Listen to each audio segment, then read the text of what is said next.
criteris d'avaluació que serveixen per a puntuar-nos és el criteri de la coherència. Però què vol dir coherència del nostre text? Vol dir diverses coses. En primer lloc, que donem tota la informació que cal, ni més ni menys. Per això, evidentment, cal saber-se la teoria de les unitats que hem donat. Informació justa, ni excessiva ni curta, ni massa ni poca. Després, la informació que donem que siga clara i comprensible, ja hem vist abans, adequada al públic, que utilitzem exemples per a clarificar millor allò que donem, que la informació estiga ordenada i estiga dosificada, no la donem tota d'un colp, també seria un altre tipus d'ordenació, sinó que anem dosificant-la i explicant-la a poc, que seguim un esquema previ. Per això és important, abans de començar, haver-nos fet l'esquema de què volem dir, per exemple, als pares sobre el portfolio europeu de les llengües. Això i allà. Doncs estos 3 punts en una esquemeta i després ens desenvolupem. Un punt important és el punt dels paràgrafs. Tan dolent és no utilitzar paràgrafs, utilitzar tot seguit, com utilitzar-los arbitràriament. A veure, separarem els paràgrafs per idees. Un paràgraf per idea, una idea per paràgraf. Després veurem que separats per connectors, de manera que es veja clar per què hem separat. Ai, és massa llarg, talle. No. Ha d'haver un criteri. A veure, també s'ha d'observar quina és la idea o les idees principals, s'ha de veure clarament. I han d'estar totes les parts. Si és un text concret, una carta adreçada, totes les parts, comiat, salutació, etc. La tercera de les propietats textuals per la qual ens avaluaran és la cohesió. Aquesta propietat textual s'encarrega d'aspectes com ara signes de puntuació, que utilitzem signes de puntuació correctament, els que toquen, per exemple, no abusar de la juxtaposició, és a dir, oracions massa llargues que podem separar per un punt o per una paraula. Aplegava tard com havia eixit tard de casa. Millor, aplegava tard perquè havia eixit tard de casa o aplegava tard, punt. No deixar-la en una coma o una juxtaposició darrere de l'altra. Després, ús de connectors.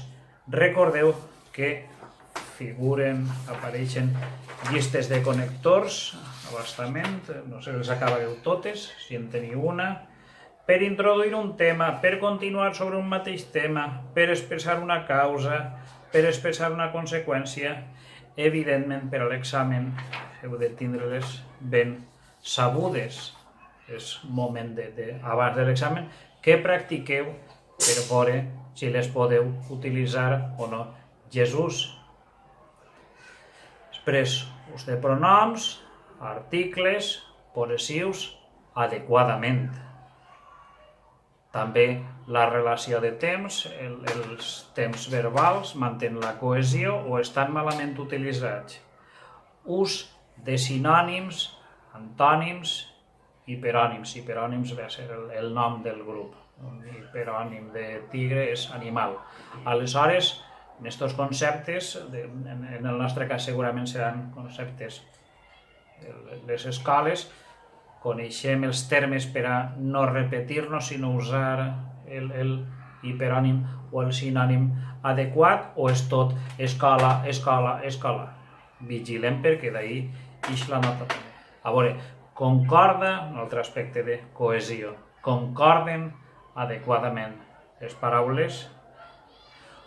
S'utilitzen els recursos retòrics per a fer més ric el llenguatge o no?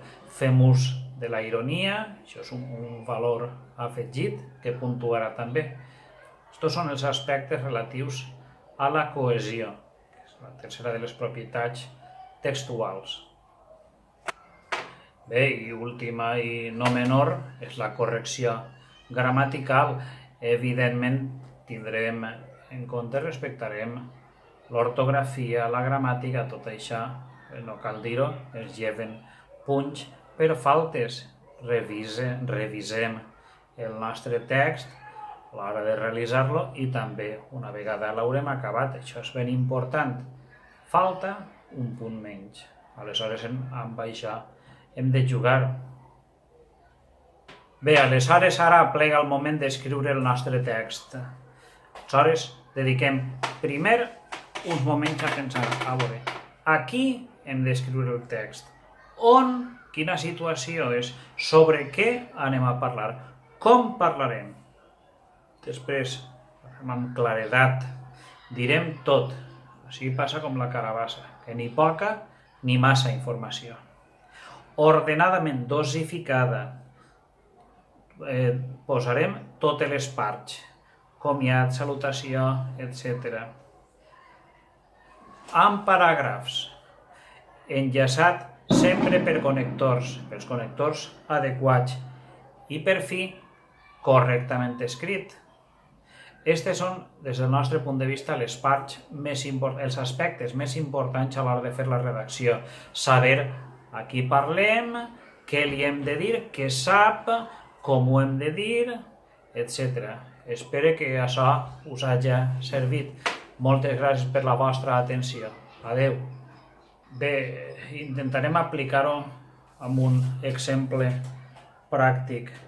Per exemple, a veure, redacta una entrada de blog on expliques de manera adequada i entenedora als pares què és el portfoli europeu de les llengües. Aleshores, què he de fer així? Abans de redactar, aquí, als pares. On? Quin mitjà? Un blog. A veure, un blog té unes limitacions i té una estructura determinada. Sobre què? El portfolio. Bé, aleshores se suposa que jo m'he estudiat què és el portfolio, quines parts té, poquetes, és teoria i cal saber-la, quines parts té, etc. També he de pensar, què saben els pares del portfolio? Possiblement res. Com? Ho explicaré amb claredat explicant què és, així ens diu, quins avantatges poden aconseguir els fills, teoria, això ho he de saber, i com poden col·laborar des de casa. A veure, claredat, si necessita la col·laboració dels pares, he de convèncer-los, a més, de manera clara, perquè després a casa faran el que vulguin, clar, però jo he d'explicar de manera clara, entenedora, dosificada, sabent, demostrant que sé de què estic parlant, portfolio, les parts, com poden utilitzar, etc.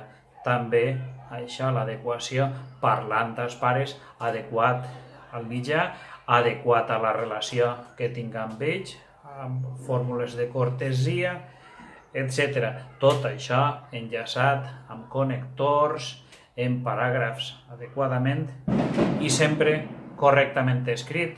Espero que aquest exemple us hagi servit. Jo escriuré el guionet, després l'escriuré. Gràcies.